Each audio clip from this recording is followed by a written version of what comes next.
Lieutenant Billings with the Batesburg-Leesville Police Department, and today I'm going to be reading Clark the Shark by Bruce Hale.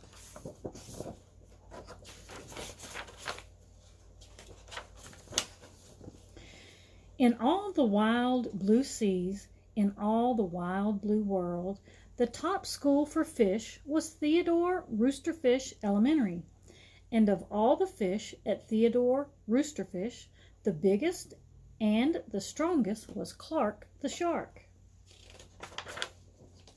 Clark loved school, and he loved his teacher, Miss Inkydink.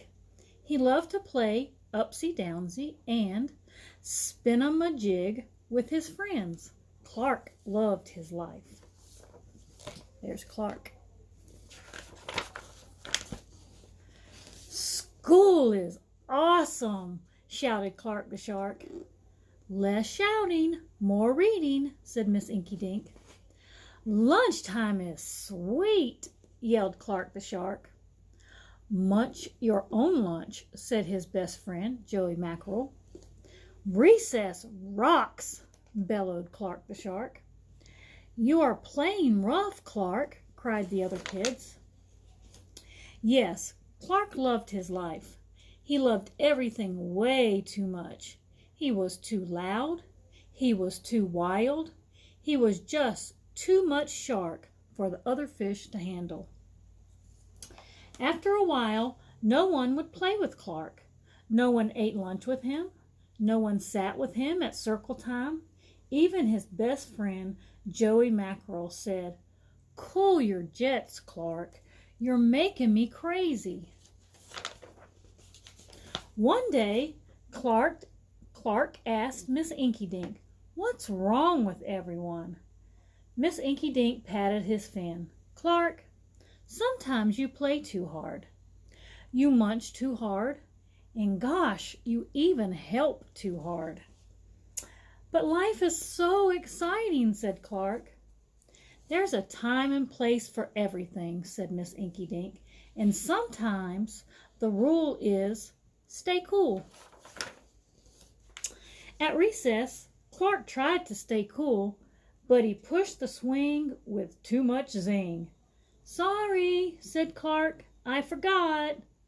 "Yikes!" cried Joey Mackerel. At lunch, Clark tried to stay cool, but everything smelled so good that he munched a bunch of lunches. "Sorry," said Clark, "I forgot." "We're starving," said his friends. See, he ate all their lunches.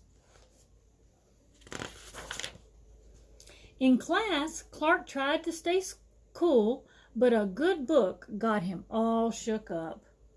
"Now, Clark," said Miss Inkydink, "this isn't the time or the place. Tell me, what's the rule?" "Stay cool," said Clark. "Hey, that rhymes," he cried. Then Clark got a big idea in his sharky head. "Maybe if I make a rhyme, I'll remember every time," he thought. The next day he put his plan to work. In class, when lessons got exciting, Clark wanted to bounce out of his seat. Instead, he told himself, "When teacher's talking, don't go walking." And what do you know? It worked. "Attaboy, Clark," said Miss Inkydink. Clark smiled. Lessons are fun. At lunch, everything smelled so yummy. When Clark wanted to eat and never stop, he told himself, "Only munch your own lunch." And it worked again. "Way to go, Clark," said his friends.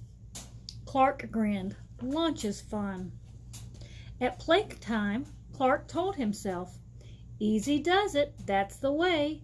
Then my friends will let me play." And playtime was fun. Once more, Clark loved his life. But then a shadow fell across the playground. A ginormous shadow with tentacles galore. "It's a new kid, and he looks scary," cried Joey Mackerel. "Swim for your lives." The squid squashed the slide, and it snapped off the swings. "Oops, my bad," said the new kid. "Wait," said Clark. He just wants to play. Let's find a way." And he swam at the new kid with all his might. Clark played harder than he ever had before, upsy, downsy, and spin-a-ma-jig. Why, he even made a new game, Tail Wumpa-Lumpus. "Wow, that was fun," said the new kid breathlessly, and he settled down. "If you want to come to school, you've got to stay cool," said Clark. "That's right," said Miss Inkydink, "and thanks for taking care of our new classmate, Sid the Squid." "Hooray for Clark the Shark!" everyone cheered. That night, Clark's mother asked, What did you learn at school, dear?" "There's a time and place for everything," said Clark. "Sometimes you stay cool. But sometimes a shark's gotta do what a shark's gotta do." Thank you for listening, and I hope you enjoyed the book.